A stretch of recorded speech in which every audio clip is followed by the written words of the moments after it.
કાર્યક્રમની અંદર દૂર દૂરથી આવેલા ઉપસ્થિત થયેલા આપ સૌ આગેવાનો, વડીલો, યુવા દોસ્તો, આમ આદમી પાર્ટીના સૌ કાર્યકર્તાઓ, બધાઈને મારા બે હાથ જોડીને પ્રણામ, નમસ્કાર.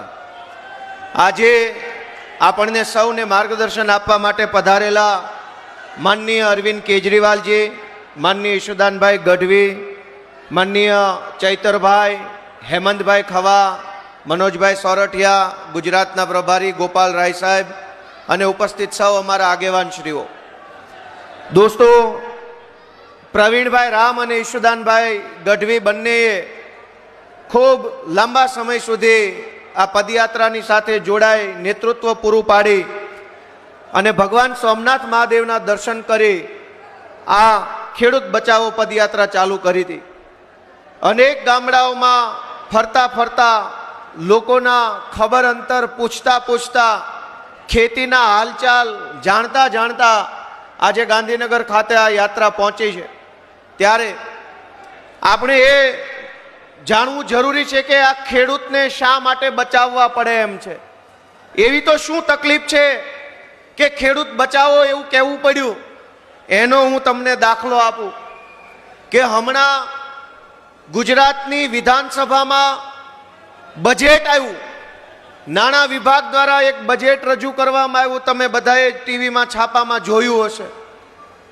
એ બજેટ જ્યારે એની પ્રિન્ટેડ કોપી અમારા હાથમાં આવી ત્યારે અમે જોયું કે ગુજરાતની સરકારે શહેરોનો વિકાસ કરવા માટે ગુજરાતના અમદાવાદ, રાજકોટ, વડોદરા, સુરત, જામનગર આવા મોટા શહેરોનો વિકાસ કરવા માટે 33,000 કરોડ રૂપિયાની ફાળવણી કરી અને બાકીના આખા ગુજરાતનો વિકાસ કરવા માટે 14,000 કરોડ રૂપિયાની ફાળવણી કરી.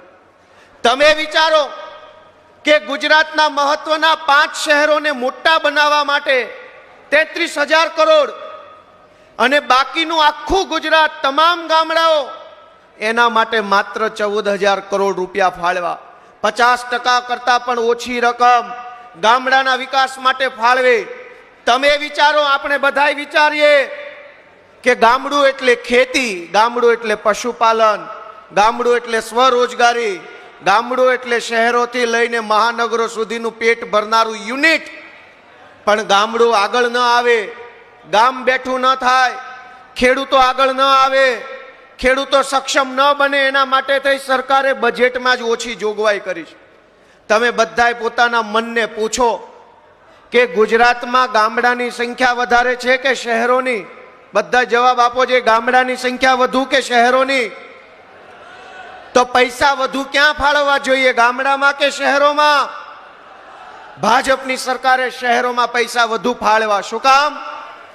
કે 12 માસ શહેરોમાં ભાજપનો પ્રચાર, પોસ્ટર, હોર્ડિંગ, રેલી, સભા, ઝંડા, એ બધું આ શહેરોના બજેટમાંથી લાગી જાય છે અને ગામડાના માણસના હાથમાં કાંઈ નથી આવતું. આજે પશુપાલન કરતા હોય એમને મારે જણાવવું છે કે ગુજરાતમાં 4 લાખ કરોડ રૂપિયાનું બજેટ બહાર પડ્યું. એમાંથી પશુપાલન વિભાગને કેટલા રૂપિયા ફાળવા? તમને બધાને જાણીને આશ્ચર્ય થશે, માત્ર 500 કરોડ રૂપિયા. 100 કરોડ રૂપિયા તો ડેડિયાપાડામાં નરેન્દ્ર મોદીની સભામાં ખર્ચો થઈ ગયો.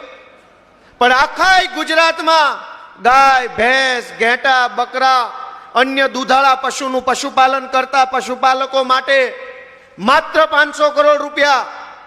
ગામડાના વિકાસ માટે માત્ર 14,000 કરોડ રૂપિયા. શહેરોના વિકાસ માટે 33,000 કરોડ રૂપિયા. અને ભાજપનો વિકાસ કરવા માટે 10,000 કરોડ રૂપિયા ફળવાઈ ગયા છે. દોસ્તો, આપણે વિચારવું પડશે કે મત તો આપણા બધાનો હોય છે.